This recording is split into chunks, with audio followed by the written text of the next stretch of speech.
नमस्कार आदाब दोस्तों, चलिए आज 13 अप्रैल सुबह देश की ताजा और बड़ी खबरें आपके लिए लेकर हाजिर हैं। चलिए दोस्तों, सबसे पहले डालते हैं सुर्खियों पर। अखिलेश यादव को लगा बड़ा झटका, AIMIM पार्टी में शामिल होंगे आजम खान। ओवैसी ने आजम खान को दिया खुला ऑफर, कहा हम तैयार, हमारी कुर्सी पर आकर बैठे आजम खान। राहुल गांधी ने बेरोजगारी को लेकर फिर भाजपा पर बोला बड़ा हमला, कहा महंगाई और बेरोजगारी पर बिल्डोजर चलना चाहिए, लेकिन भाजपा के बिल्डोजर पर नफरत सवार। UPMSC चुनाव नतीजों पर अखिलेश का भाजपा की योगी सरकार पर बड़ा हमला, कहा बीजेपी की मनमानी, UPMSC चुनाव में भाजपा ने की जमकर धांधलेबाजी। कर्नाटक की भाजपा सरकार का एक और मुस्लिम विरोधी फैसला, अब मंदिरों से हटाई जाएंगी मुसलमानों की दुकानें, मुसलमानों में भारी गुस्सा। बिहार के सीएम नीतीश कुमार पर फिर बड़ा हमला, महज 15 फीट की दूरी पर फटा बम, बाल बाल बची नीतीश कुमार की जान। असदुद्दीन ओवैसी की हत्या करना चाहते थे सचिन और शुभम, बड़ा हिंदुत्ववादी नेता बनना था मकसद, चार्जशीट में पुलिस ने किया दावा। इस्तीफा देने के बाद इमरान खान का बड़ा बयान, कहा पाकिस्तान में ना सेना ना ही भारी मुल्क कर सकता है लोकतंत्र की रक्षा, जल्द पाकिस्तान में कराए जाएं चुनाव। बीजेपी के समर्थकों की खुलेआम गुंडागर्दी, लखीमपुर खीरी कांड के गवाह पर हमलावर बोले कोर्ट में दी गवाही तो मार देंगे गोली। तो दोस्तों, सभी खबरों को एक एक कर विस्तार से आपको बताने वाले हैं, वीडियो को दिल से लाइक कर चैनल को सब्सक्राइब जरूर कर लें। इसी के साथ पहले बड़ी मन कैलकुलेशन, अखिलेश यादव को बड़ा झटका, AIMIM पार्टी ज्वाइन करेंगे आजम खान। प्रदेश अध्यक्ष बोले हम तैयार, वो हमारी कुर्सी पर बैठे, चौंसा पदें। यूपी में विधानसभा चुनाव के खत्म होने के बाद से ही सपा में उथल पुथल मची हुई है, पहले से ही शिवपाल यादव को लेकर उलझे अखिलेश को अब बड़ा झटका लग सकता है। दरअसल शिवपाल यादव के बाद समाजवादी पार्टी का दावा नेता आजम खान की ओर से भी विद्रोह होता दिख रहा है। अटकलें हैं कि आजम खान असदुद्दीन ओवैसी के साथ जा सकते हैं। सोमवार को ही आजम खान के मीडिया प्रभारी ने अखिलेश यादव पर कई गंभीर आरोप लगाए। उन्होंने कहा कि आजम खान के लिए अखिलेश यादव आवाज नहीं उठा रहे हैं। उन्होंने कहा कि 2.5 साल से आजम खान जेल में हैं, अखिलेश यादव ने उनके लिए कुछ नहीं किया है। अब इसी को लेकर ओवैसी की पार्टी AIMIM के प्रदेश अध्यक्ष शौकत अली ने बड़ा बयान दिया है। उन्होंने कहा कि अगर आजम खान उनकी पार्टी में आना चाहे तो उनका स्वागत है, उनके लिए वो अपनी जगह देने को तैयार हैं। उन्होंने कहा कि हमारे दरवाजे सबके लिए खुले हैं, आजम खान साहब आना चाहते हैं, हमारे बड़े हैं, हम उनके पैर के पास बैठेंगे, वो हमारी कुर्सी पर बैठे। बड़ी कमन कल के सामने बड़ा झटका अखिलेश यादव को लग सकता है और आजम खान ओवैसी की पार्टी AIMIM में ज्वाइन हो सकते हैं। इसी के साथ बड़ी कमन कैलकुलेशन, कर्नाटक की भाजपा सरकार का एक और मुस्लिम विरोधी फैसला, अब मंदिरों से हटाई जाएंगी मुसलमानों की दुकानें, चौंसा पदें। हिंदुत्ववादी समूह द्वारा मुस्लिम व्यापारियों पर प्रतिबंध लगाने के आह्वान के बाद राज्य में हो रहे हंगामे के बीच बीजेपी सरकार अब कर्नाटक में मुस्लिम विक्रेताओं के मंदिर परिसर को खाली करने के लिए पूरी तरीके से तैयार है। राज्य सरकार ने पहले ही सदन के पटल पर घोषणा कर दी है कि मुसलमानों के लिए मंदिर परिसर और धार्मिक मेलों में अपना व्यवसाय करने का कोई प्रावधान नहीं है। और सरकार ने राज्य में 30,000 से अधिक मंदिरों का प्रावधान करने वाले मुजराई विभाग के माध्यम से इस नियम को लागू करने की योजना बना ली है। मुजराई विभाग के सूत्रों ने कहा कि विभाग ने मुस्लिम विक्रेताओं को मंदिर के परिसर में दुकानों की नीलामी में भाग लेने की अनुमति नहीं देने पर स्पष्ट निर्देश दिए हैं। बड़ी खबर कल के सामने एक और मुस्लिम विरोधी फैसला भाजपा सरकार कर्नाटक में सामने आया है और मंदिरों में अब जो मंदिरों के पास मुसलमानों की दुकानें लगी हुई हैं उनको भाजपा सरकार हटाएगी। बड़ी खबर है। इसी के साथ बड़ी खबर कैलकुलेशन, राहुल गांधी का भाजपा पर बड़ा हमला, कहा महंगाई और बेरोजगारी पर बिल्डोजर चलना चाहिए, लेकिन भाजपा के बिल्डोजर पे नफरत सवार, चौंसा पदें। कांग्रेस के पूर्व अध्यक्ष राहुल गांधी ने आज भाजपा की मोदी सरकार पर जोरदार हमला बोलते हुए कहा कि सत्ता में बैठे लोगों को महंगाई एवं बेरोजगारी जैसी समस्याओं पर बिल्डोजर चलाना चाहिए, लेकिन भाजपा के बिल्डोजर पर तो नफरत और दहशत सवार है। उन्होंने मध्य प्रदेश के खरगोन में रामनवमी पर हुई हिंसा के आरोपियों के घरों और दुकानों पर बिल्डोजर चलाए जाने की पृष्ठभूमि में ये टिप्पणी की है। राहुल गांधी ने कहा कि महंगाई और बेरोजगारी ने देश की जनता का दम निकाल दिया है, सरकार को लोगों की इन समस्याओं पर बिल्डोजर चलाना चाहिए, मगर भाजपा के बिल्डोजर पे तो नफरत और दहशत सवार है। बड़ा हमला राहुल गांधी ने आज भाजपा पर बोला है। इसी के साथ बड़ी खबर कैलकुलेशन, ओवैसी की हत्या करना चाहते थे सचिन और शुभम, बड़ा हिंदुत्ववादी नेता बनना था मकसद, चार्जशीट में पुलिस ने किया दावा, चौंसा पदें। AIMIM चीफ असदुद्दीन ओवैसी पर हुए जानलेवा हमले के मामले में पुलिस ने अपनी चार्जशीट दाखिल कर दी है। चार्जशीट के मुताबिक ओवैसी पर जानलेवा हमला करने वाले आरोपी सचिन और शुभम ने अपना गुनाह कबूल लिया है। इतना ही नहीं, दोनों ने ये भी बताया कि उनकी इच्छा बड़े हिंदुत्ववादी नेता बनने की थी, इसलिए वो मुस्लिम सांसद को मारकर खुद को फेमस करना चाहते थे।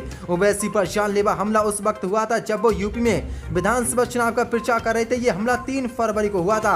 उस समय हापुड़ के पास टोल प्लाजा पर ओवैसी की कार पर गोलीबारी हुई थी। इस हमले में ओवैसी बाल बाल बचे थे। मामले में पुलिस ने सचिन और शुभम नाम के 2 आरोपियों को गिरफ्तार किया था। हमले के 2 महीने बाद पुलिस ने अपनी चार्जशीट दाखिल की है। हापुड़ पुलिस की ओर से दाखिल की गई चार्जशीट के मुताबिक आरोपी सचिन और शुभम ओवैसी की हत्या करना चाहते थे, इसलिए उन्होंने 32 बोर की पिस्टल से हमला किया था। ओवैसी की हत्या का मकसद बड़ा हिंदुत्ववादी नेता बनना था। 400 बड़ा खुलासा इस चार्जशीट में हुआ। इसी के साथ बड़ी कीमत का एमएलसी चुनाव नतीजों पर अखिलेश का भाजपा पर गंभीर आरोप। कहा बीजेपी की मनमानी और धांधली की सारी हदें हो गई पार। 64 पदें। समाजवादी पार्टी के अध्यक्ष अखिलेश यादव ने भाजपा की योगी सरकार पर गंभीर आरोप लगाते हुए कहा कि यूपी विधान परिषद चुनाव में बीजेपी की मनमानी और धांधली की सभी हदें पार हो गई हैं। बीजेपी ने लोकतंत्र को कुचलने का काम किया है, उसके लिए बीजेपी को इतिहास कभी माफ नहीं करेगा। दूसरों को जातिवादी बताने वाली बीजेपी की यह सच्चाई है कि एमएलसी चुनाव की 36 में से कुल 18 पे मुख्यमंत्री जी के स्वजातीय जीते हैं। एससी एसटी ओबीसी को दरकिनार कर ये कैसा सबका साथ सबका विकास सामाजिक न्याय को लोकतंत्र के जरिए मजबूत करने की लड़ाई समाजवादी पार्टी लड़ती रहेगी। बीजेपी को संविधान लोकतंत्र और निष्पक्ष चुनाव की प्रक्रिया में जरा सा भी विश्वास नहीं है। वह धन बल और छल से एन कैन प्राकेण सत्ता में बने रहने के लिए संवैधानिक संस्थाओं को कमजोर करने के साथ ही लोकतंत्र की सभी मर्यादा को भी तार करने में लगी है। पंचायत चुनाव के बाद आम विधानसभा चुनाव 2022 और आम स्थानीय प्राधिकारी निर्वाचन क्षेत्र से एमएलसी चुनाव में बीजेपी ने लोकतांत्रिक मर्यादा को कुचलने का काम किया है। 400 गंभीर आरोप भाजपा पर आज अखिलेश ने लगाया और कहा है कि जमकर एमएलसी चुनाव में भाजपा ने धांधलीबाजी की के साथ बड़ी कीमत का बिहार के सीएम नीतीश कुमार की सुरक्षा में फिर भारी चूक। महज 15 फीट की दूरी पर विस्फोट मची अफरा तफरी। 64 पदें। बिहार के मुख्यमंत्री नीतीश कुमार की सुरक्षा में एक बार फिर से भारी चूक देखने को मिली है। उनके गृह जनपद नालंदा में जनसंवाद कार्यक्रम के दौरान बम फोड़ा गया, जिससे कुछ देर के लिए अफरा तफरी की स्थिति पुनः हो गई। इस घटना में हालांकि नीतीश कुमार को किसी प्रकार का नुकसान नहीं हुआ है। कार्यक्रम में अफरा तफरी मच गई। पुलिस के मुताबिक मुख्यमंत्री का मंगलवार को नालंदा जिले के सिवाल के गांधी हाई स्कूल में जनसंवाद का कार्यक्रम चला था। इसी दौरान मुख्यमंत्री से करीब 20 से 25 फीट की दूरी पर एक बम फोड़ा गया। इसके बाद कार्यक्रम में अफरा तफरी मच गई।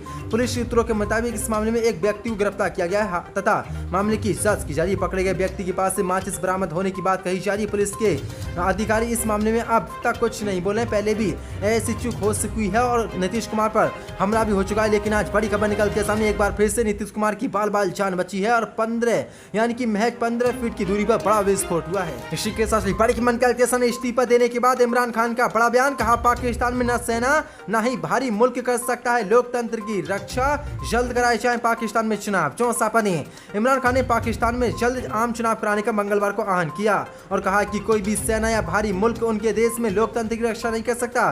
संसद में अविश्वास प्रस्ताव हारने के कुछ दिन बाद अपनी पार्टी पाकिस्तान तहरीक इंसाफ के आधिकारिक ट्विटर हैंडल पर पोस्ट किए गए एक वीडियो संदेश में पूर्व प्रधानमंत्री इमरान खान ने कहा कि केवल पाकिस्तान के लोग ही अपनी स्वतंत्रता और लोकतांत्रिक संस्थाओं की पवित्रता की रक्षा कर सकते हैं। उन्होंने कहा कि कोई भी सेना या भारी मुल्क पाकिस्तान में लोकतंत्र की रक्षा नहीं कर सकता। पाकिस्तान 1947 में अपने गठन के बाद से ही कई शासन परिवर्तन और सैन्य तख्तापलट के साथ राजनीतिक अस्थिरता से जूझता रहा है। किसी भी प्रधानमंत्री ने कभी भी 5 साल का कार्यकाल पूरा नहीं किया। क्रिकेट से नेता बने 69 वर्षीय खान ने यह भी घोषणा की कि बुधवार को पेशावर में एक बैठक करेंगे। उन्होंने कहा कि विदेश द्वारा उकसाए गए शासन परिवर्तन के माध्यम से हटाए जाने के बाद ये मेरा पहला जलसा होगा। उन्होंने कहा कि मैं चाहता हूं कि हमारे सभी लोग आए, क्योंकि पाकिस्तान एक स्वतंत्र सापुरबू राज्य के रूप में बनाया गया था, ना कि विदेशी शक्तियों की कठपुतली राज्य के रूप में। खान ने एक संयुक्त विपक्ष के अविश्वास प्रस्ताव का हवाला देते हुए फिर दावा किया कि पाकिस्तान पर एक बड़ी साजिश थोपी गई, जिसके परिणाम स्वरूप उन्हें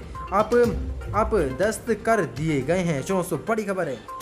इसी के साथ बड़ी कैलकुलेशन। लखीमपुर खीरी कांड के गवाह पर हमलावर बोले कोर्ट में दी गवाही तो मार देंगे गोली। 64 पदें। लखीमपुर खीरी कांड के चश्मदीद गवाह पर रामपुर में जानलेवा हमला किया गया है। कुछ लोगों ने रास्ते में रोककर जमकर मारपीट और जान से मारने की धमकी देकर फरार हो गए। कई पीड़िता गवाह हरदीप सिंह ने बताया कि हमलावर लखीमपुर खीरी के तिकोनिया कांड के मामले में गवाही न देने के लिए दबाव बना रहे हैं। किसान नेता ने बिलासपुर थाने में एफआईआर दर्ज कराई है। पीड़ित हरदीप सिंह के मुताबिक हमलावरों ने उन पर उस समय हमला किया जब वह गुरुद्वारे से वापस आ रहे थे। नवाबगंज रोड के पास कुछ लोग गाड़ी में आए और उनसे बात करने के बहाने रोके, लेकिन तभी उन्होंने हरदीप पर हमला कर दिया और धमकाने लगे। उन्होंने कहा कि अगर तुमने लखीमपुर खीरी कांड में कोई गवाही दी तो तुम्हें सीधे गोली मार देंगे। वहीं पीड़ित की शिकायत पर बिलासपुर पुलिस ने बताया कि एफआईआर दर्ज होने के बाद कार्रवाई शुरू कर दी गई। जब पुलिस घटनास्थल पहुंची और उस समय वहां मौजूद लोगों से उस बारे में पूछता तो पाया कि ये मामला रोड रेश का है और इस घटना का संबंध लखीमपुर खीरी गवाह से नहीं है। फिलहाल पुलिस मामले की जांच अभी भी कर रही है, लेकिन बड़ी खबर निकल कर सामने आ रही किस तरह से लखीमपुर कांड में भाजपा नेताओं को बचाने के लिए ये गुंडे लगातार गवाहों को धमकी पे धमकी दे रहे हैं।